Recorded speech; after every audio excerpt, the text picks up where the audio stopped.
ઋષિ પાંચમ પર સાંબો હોય કે મોરૈયો હોય, ખાવાનું ખૂબ મહત્વ છે. તેનું કારણ છે ભાદરવામાં થતા પિત્તને શમાવવાની ક્ષમતા મોરૈયા કે સામામાં છે.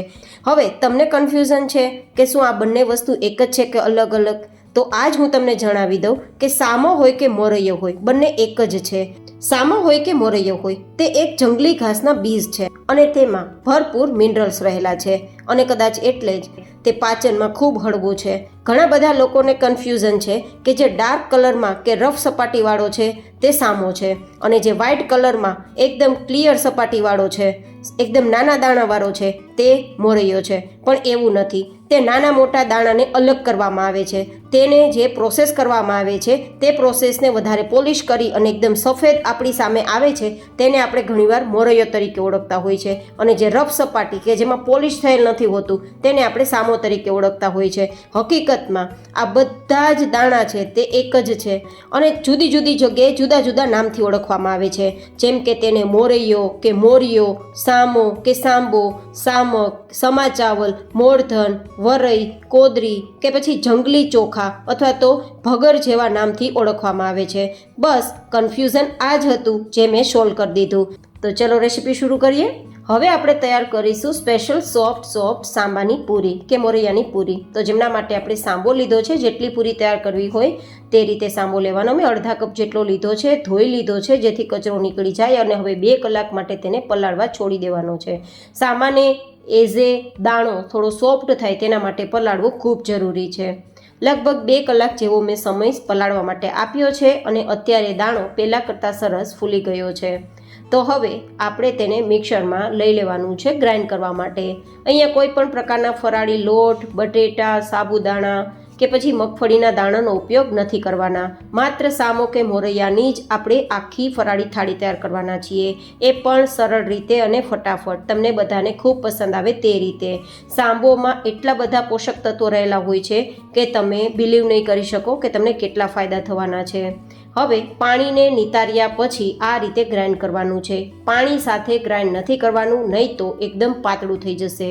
તો આ રીતે તમે જોઈ શકો છો બિલકુલ દાણો આપણો મોટો નથી, એકદમ સરસ ફાઇન આપણી ગ્રેવી જેવું તૈયાર થઈ ગયું છે. આ રીતે સ્મૂધ પેસ્ટ જેવું તૈયાર કરવાનું છે અને હવે આપણે કડાઈમાં તેની પ્રોસેસ કરવાના છીએ.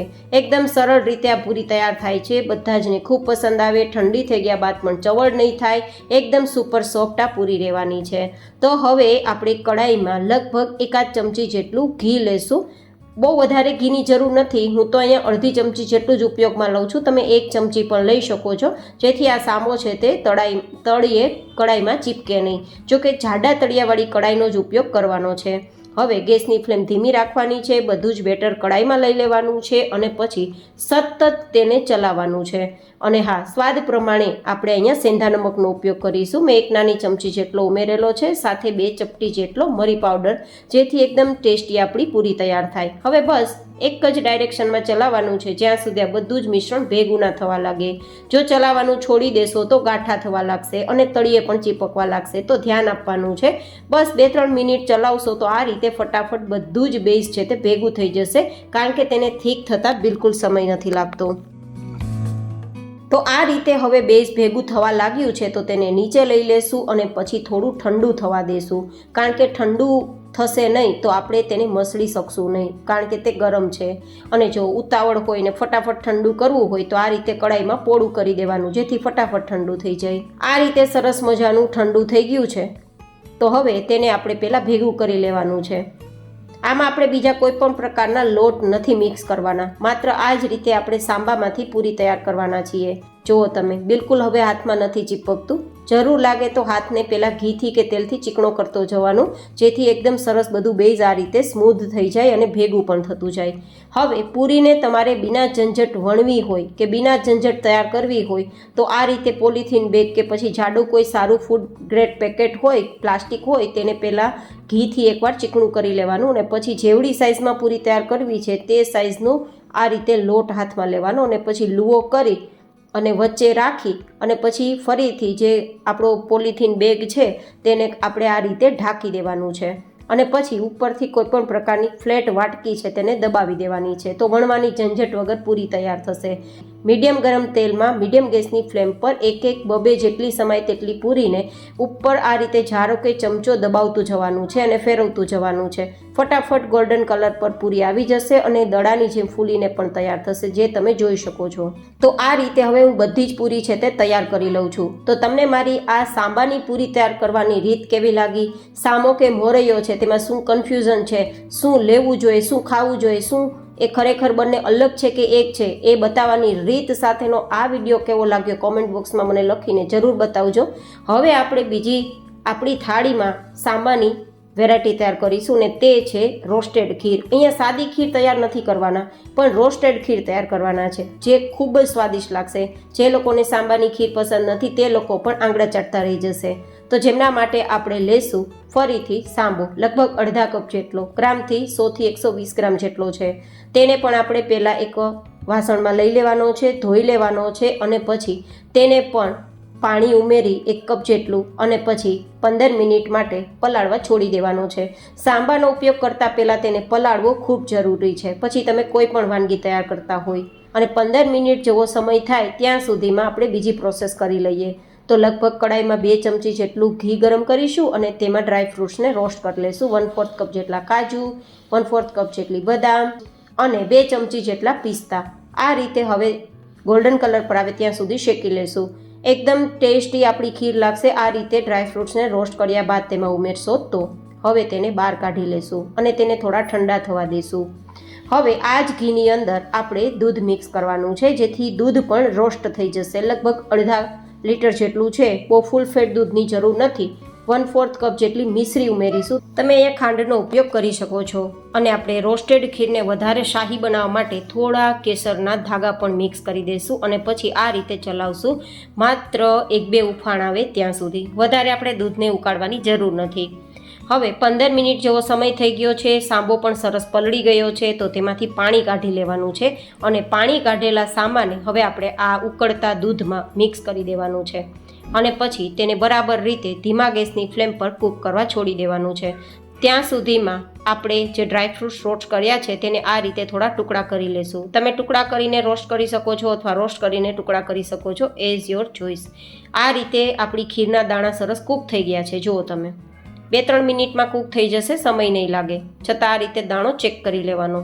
જે ડ્રાયફ્રૂટ્સ એડ કરેલા છે તે મિક્સ કરી દઈશું, પણ તેના પહેલાં ફ્લેવર માટે એલચીના દાણા મિક્સ કરી દઈશું. એલચીનો પાવડર પણ લઈ શકાય, પણ દાણાથી વધારે સરસ ફ્લેવર આવે છે. તો હવે ડ્રાયફ્રૂટ્સ એડ કર્યા બાદ આપણી આ રોસ્ટેડ ખીર તૈયાર છે. તેને ગરમા ગરમ પણ ખાઈ શકો છો અને ઠંડી થઈ ગયા બાદ પણ ખાઈ શકો છો. હવે તૈયાર કરીશું સામો કે મોરૈયાની ખીચડી, એ પણ બટેટાના કે માંડવીના દાણાના ઉપયોગ વગર. આ રીતે આપણે સામો લેશું, અડધા કપ જેટલો ધોઈ લેશું અને તેમાં પાણી મિક્સ કરી અને 10 મિનિટ તેને પલાળવા છોડી દેશું. એ પલળે છે ત્યાં સુધીમાં બીજી આપણે પ્રોસેસ જોઈ લઈએ. હવે આપણે કુકરની અંદર થોડું ઘી ગરમ કરીશું. તમે તેલનો ઉપયોગ ફરાળમાં કરતા હોય તો કરી શકો છો. તો હવે સૂકા મરચાં ઉમેરીશું. અહીંયા આપણે થોડા ખડા મસાલા ઉમેરવાના છે. તમે જે કંઈ પણ સામગ્રીઓનો ઉપયોગ ફરાળમાં ના કરતા હોય તે તમારે સ્કીપ કરવાની છે. મીઠો લીમડો છે, જીરું છે, પછી તો કે આખા કાજુ છે. આ રીતે થોડી વાર સાતળી લેશું અને પછી અહીંયા આપણે બટેટાનો ઉપયોગ નથી કરવાના, તો બીજા શાકભાજી જે ફરાળમાં લઈ શકાય તે લઈશું, જેમ કે ટમેટું છે, લીલું મરચું છે અને ગાજર છે. જે તમને મળે તે લઈ શકો છો. આ રીતે બધું જ આપણે ચલાવી દેવાનું છે. તમે અહીંયા બટેટું પણ લઈ શકો છો અને તમે અહીંયા મગફળીના દાણા પણ લઈ શકો છો, પણ હું આજે માત્ર સામાનો ઉપયોગ કરીને વેરાયટી તૈયાર કરવા માગું છું, તો મેં બીજું નથી લીધું. થોડા આદુના ટુકડા. આ રીતે આપણે બધું જ ચલાવી દઈશું, સાતળી લઈશું અને સાતળ્યા બાદ પછી તેમાં થોડા મસાલા પણ કરી લઈશું, જેથી એકદમ કલરફુલ ખીચડી તૈયાર થાય. પણ જો કે ઓપ્શનલ છે બીજા મસાલા ઉમેરવા, કારણ કે આદુ મરચાંની જે અંદર આપણે ઉમેરેલી સામગ્રીઓ છે તે પણ તીખાશ આપવાની છે. બસ અડધી ચમચી જેટલું સેંધા નમક, સાથે આપણે થોડું લાલ મરચું પાવડર ઉમેરી દઈશું અને થોડી ચપટીક જેટલી હળદર. જો કે હળદર ના ખાતા હોય ફરાળમાં તો સ્કીપ કરી શકો છો, માત્ર લાલ મરચું પાવડર ઉમેરી શકો છો. જો કે તીખાશ માટે લીલું મરચું પણ છે જ, પણ કલર સારો આવે, કશ્મીરી છે તો થોડું ધાણા જીરું પાવડર. અને આ રીતે આપણે હવે બધું જ ચલાવી દેવાનું છે. અને પછી જે આપણો સામો છે તે સરસ મજાનો ફૂલી ગયો છે 10 મિનિટ પછી. તો આપણે તેને પણ આ જે આપણું આ મિશ્રણ છે તેમાં આપણે મિક્સ કરી દેવાનું છે અને પછી તેને ચલાવી દેવાનું છે. ચલાવ્યા બાદ તેમાં પાણી મિક્સ કરવાનું છે જેથી દાણો સરસ મજાનો ફૂલી જાય.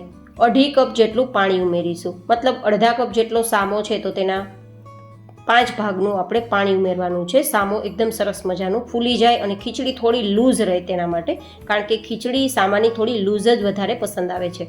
હવે ધીમા ગેસની ફ્લેમ પર માત્ર 2 સીટી સુધી કૂક કરવાનું છે.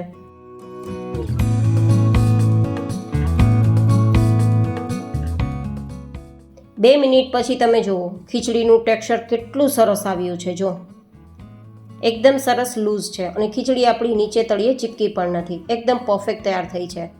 તો આ રીતે ખીચડી એકવાર ટ્રાય કરજો. વજન ઘટાડવામાં પણ લઈ શકાશે અને ક્યારે પણ હળવું ફળાર ખાવું હોય તો પણ લઈ શકાશે. આપણે એકદમ હળવું, પેટને બિલકુલ ભારે ના પડે તે રીતે આપણે આજે ફરાળી થાળી તૈયાર કરી છે. હવે આપણે મસાલા મખાના તૈયાર કરીશું, જે ટોટલી ઓપ્શનલ છે, પણ વેફરની જગ્યાએ તમે આ મસાલા એકવાર બનાવીને ખાજો, એકદમ હળવું ફીલ થશે તમારા પેટમાં અને આખો દિવસ શરીરને હાઇડ્રેટ રાખશે. સાથે મસાલાના ગુણધર્મો પણ તમને મળી જશે મખાના ખાવાથી. હવે 2 ચમચી ઘી ગરમ કરી તેમાં આપણે થોડી હળદર અને મરી પાવડર મિક્સ કરીશું અને સ્વાદ પ્રમાણે સેંધા નમક, સાથે થોડો ચાટ મસાલા, એકદમ ચટપટા ટેસ્ટ આપવા માટે સેંધા નમકનો જ ઉપયોગ કર્યો છે મેં અહીંયા. હવે આ રીતે બધું જ ચલાવી દઈશું અને પછી મખાનાને આપણે શેકી લઈશું જ્યાં સુધી મખાના ક્રિસ્પી ના થઈ જાય. મખાનાને ક્રિસ્પી થતાં સમય નથી લાગતો, બસ થોડીવાર માટે મિક્સ કરી દઈશું અને થોડીવાર માટે ધીમા ગેસની ફ્લેમ પર થવા દેશું તો થઈ જશે. તો અહીંયા લગભગ 6 કપ જેટલા હું રોસ્ટ કરું છું. ઓછા ઘી તેલમાં રોસ્ટ થઈ જાય છે, સમય નથી લાગતો. અને પહેલાં મેં થોડા એમનેમ જ તેલ ઘી વગર જ શેકી લીધા હતા, ક્રિસ્પી કરી લીધા હતા. તો આ રીતે હવે તેને મસાલા મખાના તૈયાર કરતાં બિલકુલ સમય નહીં લાગે.